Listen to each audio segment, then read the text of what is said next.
Hello everyone, a very good evening to all of you. स्वागत है आप सभी का हमारे ऑफिशियल यूट्यूब चैनल पर। ये सेशन आपके Reserve Bank of India grade B के नज़रिए से काफ़ी खास है और आरबीआई ग्रेड बी की बात करें तो आपके फेज वन के एग्जाम जो हैं वो 18 अक्टूबर को शेड्यूल्ड है।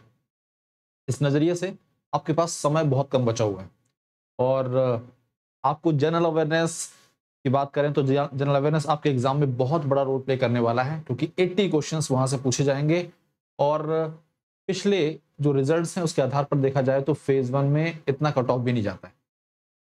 तो आप सभी साथियों को पता है कि आज का सेशन जनरल अवेयरनेस में कैसे आप मैक्सिमम स्कोर कर सकते हैं और कैसे अपने RBI grade B phase one के एग्जाम को क्लियर कर सकते हैं, इस पर फोकस्ड है।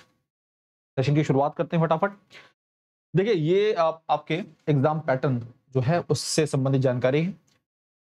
इंग्लिश और न्यूमेरिकल एबिलिटी जो है वो 30 क्वेश्चंस आएंगे, 30 मार्क्स होंगे, 25 मिनट्स आपको मिलेंगे।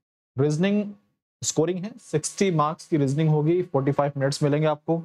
और जनरल अवेयरनेस की बात करें तो आपके लिए 25 मिनट में आपको 80 क्वेश्चन अटेम्प्ट करने होंगे।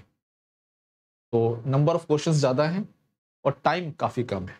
प्रिपरेशन अच्छी होगी तभी आप स्पीड से क्वेश्चंस को कवर कर पाएंगे। और कैसे आप इन 80 क्वेश्चंस को रीड करते हैं और उनमें से जो क्वेश्चंस आते हैं उनको अटेम्प्ट करते हैं, ये देखने वाली बात होगी। कई बार क्या होता है कि आप इन 80 क्वेश्चंस को रीड ही नहीं कर पाते। आपकी स्ट्रेटजी कुछ इस प्रकार की होनी चाहिए, जो बहुत लेंथी क्वेश्चंस हैं जो आपको बिल्कुल समझ नहीं आ रहे हैं उस पर आपको समय नहीं देना है। आपको फटाफट क्वेश्चंस जो आसान हैं उनको अटेम्प्ट करते हुए आगे बढ़ना है। जिनमें ज़्यादा सोचना पड़ रहा है उसके लिए आपको समय देने की जरूरत नहीं।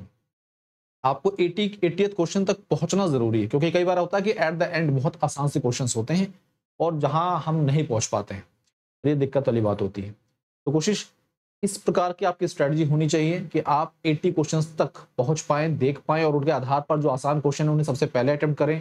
जो लेंदी क्वेश्चन है उन्हें थोड़ा सा स्किप कर सकते हैं, जिसमें कंफ्यूजन है उसे स्किप करना जरूरी है। आखिर वो कौन कौन से टॉपिक्स हैं जो बहुत ही इंपॉर्टेंट होने वाले हैं आपके एग्जाम के नजरिए से। यहाँ पर हमने कुछ बड़े इंपॉर्टेंट खास टॉपिक्स रखे हैं। देखिए, करंट अफेयर्स की बात करें तो एटलीस्ट आपको जनवरी से लेकर अक्टूबर तक का करंट अफेयर तो पढ़ना ही होगा। अब इन जनवरी से लेकर अक्टूबर तक की जो खबरें हैं इनमें जो बहुत इंपॉर्टेंट बैंकिंग करंट से जुड़ी हुई खबरें हैं, जो नेशनल न्यूज है, इंटरनेशनल न्यूज है, खास का ध्यान रखिएगा। आपके रिजर्व बैंक ऑफ इंडिया के फेज वन के पेपर में कम से कम 45 to 50 क्वेश्चंस आपके करंट बैंकिंग फाइनेंशियल अवेयरनेस से जुड़े होते हैं। ठीक है, तो यानी कि मैक्सिमम जो पोर्शन है वो 80% के करीब जो पोर्शन होता है वो आपका करंट बैंकिंग और फाइनेंशियल अवेयरनेस से जब संबंधित ही आता है। तो करंट बैंकिंग न्यूज स्पेशली आपको पढ़नी जरूरी है। फाइनेंशियल एंड इकोनॉमिक अपडेट जो आती है वो आपको पढ़ना जरूरी है। बजट 2025-26, इससे कम से कम 3-4 क्वेश्चन आपके एग्जाम में बन सकते हैं। तो इन सब पर आपको फोकस स्पेशली करना जरूरी है। ये तो हो गया बड़े बड़े टॉपिक्स जो आपको करने ही हैं। इसके अलावा वो कौन से टॉपिक्स हैं जिनको आप अलग से फोकस्ड होके पढ़ेंगे। अब ऐसा नहीं कि इन टॉपिक्स को आपको सर्च करना है, आप मंथ वाइज करंट अफेयर पढ़ते जा रहे हैं और उन करंट अफेयर में आपको ये टॉपिक्स मिल रहे हैं तो इनको स्पेशली फोकस्ड होकर पढ़िए, थोड़ा डेप्थ में जाके पढ़ना होगा।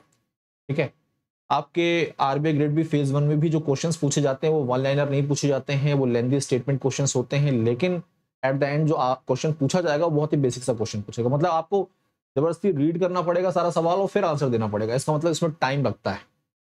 ठीक है, अगर आपने किसी भी खबर को अच्छे से पढ़ा है तभी आप आंसर कर पाते हैं।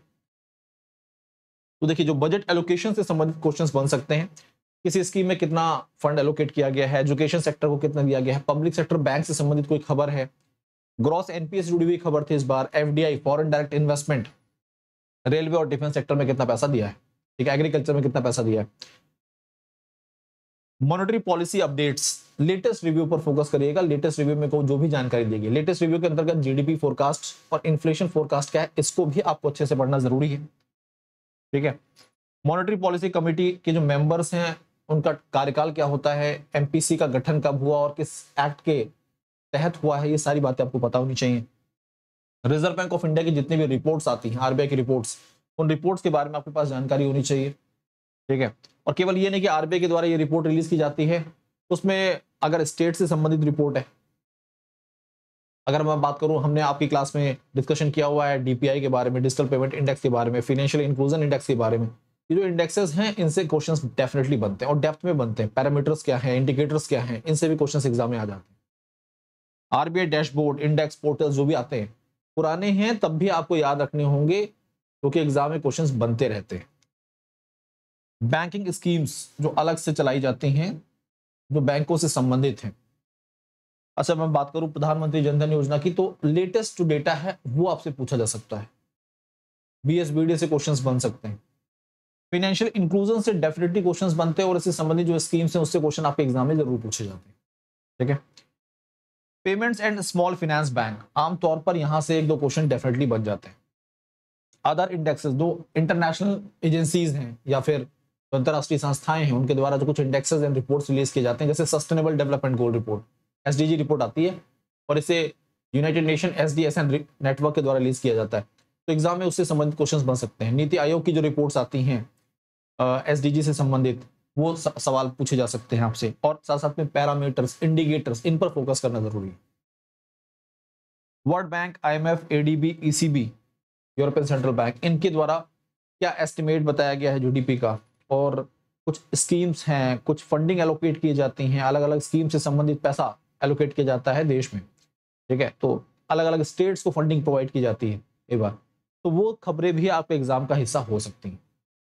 तो ये वो टॉपिक्स हैं जो बहुत ही खास हैं, बहुत ही इंपॉर्टेंट हैं, इनको पढ़ना बहुत जरूरी है। अब बात करते हैं आपके लिए बैचेस 2026 का आप टारगेट कर रहे हैं आरबीआई ग्रेड बी, उसके लिए आपके लिए बैचेस उपलब्ध हैं हमारे प्लेटफॉर्म पर। बहुत ही जबरदस्त टीम है, बहुत ही इफेक्टिव हमारे रिजल्ट्स रहे हैं, और पिछले बैचेस के रिजल्ट भी बहुत अच्छे रहे हैं।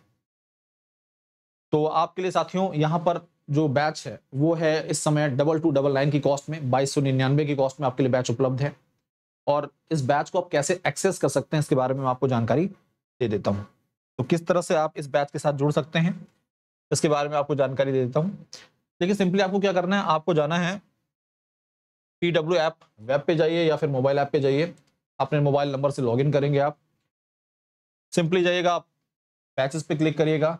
जैसे बैच पे क्लिक करेंगे, यहाँ पर देखिए कॉर्नर में आपको सारे आइकन्स दिए गए हैं, तो बैच वाले आइकॉन पे क्लिक करना है आपको। समर्थ आरबीआई आपको एंटर करना है। जैसे आप समर्थ आरबीआई एंटर करते हैं, आपके सामने Samarth RBI grade B foundation batch 2026 phase 1 and 2 ये ओपन हो जाता है। तो 2299 में बैच उपलब्ध है। रेगुलर और प्रो प्लान ये दोनों उपलब्ध है। रेगुलर प्लान का मतलब है कि केवल आपको ये बेनिफिट्स मिलेंगे, आपको लाइव क्लासेस मिलेंगी रेगुलर बैच के अंतर्गत, क्लास नोट्स मिलेंगे, हैंड रिटन नोट्स मिलेंगे, chapter wise quizzes, mock test, 24x7 doubt solving session, monthly current affair magazine और डीपीपी सॉल्यूशन, ये सारी चीजें आपको 2299 की कॉस्ट में मिलती हैं। अगर आप प्रो प्लान पे जाना चाहते हैं तो प्रो प्लान में ये जो फीचर मैंने आपको बताया ये तो मिलेंगे ही, लेकिन इसके अलावा आपके पास द्रोणा बुक जो 6 सेट ऑफ बुक्स हैं वो मिलती हैं, टेस्ट पास मिलता है, बैंकिंग खजाना, बैटल ग्राउंड, मेंटरशिप सेशन मिलता है आपको, इंटरव्यू बैचेस मिल जाते हैं, पीवाईपी बैचेस मिल जाते हैं, इनफाइनाइट प्रैक्टिस क्वेश्चंस मिल जाते हैं। ये सारे नए फीचर जो है आपको प्रो प्लान में मिलते हैं, और इसकी कीमत जो है वो 3799 है। ठीक है, तो अगर आप रेगुलर प्लान पे जाना चाह रहे हैं तो बाय नाउ पे क्लिक करेंगे, और बाय नाउ पे क्लिक करते ही आपके सामने ये पेमेंट ऑप्शन आ जाता है। तो 2309 में ये बैच उपलब्ध हो जाता है। वैसे 2299 है, इसमें आपके कुछ चार्जेस जुड़ जाते हैं, फाउंडेशन डोनेशन जो है 10 रुपए का, और इस तरह से आपकी जो कॉस्ट 2309 हो जाती है। आप प्रोसीड टू बाय पे क्लिक करेंगे। ठीक है, वो भी ऑप्शन है आपके पास कि आप डोनेट करना चाहते हैं कि नहीं करना चाहते हैं। तो इस तरह का ये पेमेंट ऑप्शन आ जाएगा। आप पेमेंट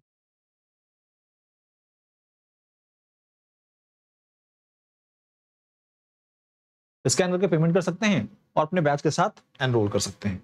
अब वापस चलते हैं अपने बैच की तरफ। हम आपको जानकारी दे रहे थे कि अगर आपके सगे संबंधी दोस्त मित्र जो बैंकर्स हैं और चाहते हैं जीआईबी सीआईबी एग्जाम क्लियर करना, तो आप हमारे जीआईबी सीआईबी वाला प्लेटफॉर्म पे जुड़ सकते हैं। यूट्यूब क्लासेस रन हो रही हैं, उनको वॉच कर सकते हैं। तो फटाफट चैनल को ज्वाइन करें। कॉम्बो सेट ऑफ 6 बुक्स के बारे में जानकारी मिल चुकी है, बहुत ही इफेक्टिव बुक्स हैं, 1299 में उपलब्ध हैं। अमेजॉन फ्लिपकार्ट पर आप डायरेक्टली ऑर्डर कर सकते हैं। This is my Telegram channel GA by Bhaskar sir, इसके साथ जुड़कर अपने डाउट्स, अपनी क्वेरीज को पूछ सकते हैं। साथियों, आरबीआई ग्रेड बी फेज 1 बहुत इंपॉर्टेंट है और जनरल अवेयरनेस का रोल बहुत ही खास है। तो अभी से उस पर अपनी कमांड पकड़िए, क्योंकि इस कमांड का इंपैक्ट जो होगा वो आपके फेज 2 में भी देखने को मिलेगा और इंटरव्यूज में भी। ऑल द बेस्ट, पढ़ते रहिए, आगे बढ़ते रहिए। Thank you.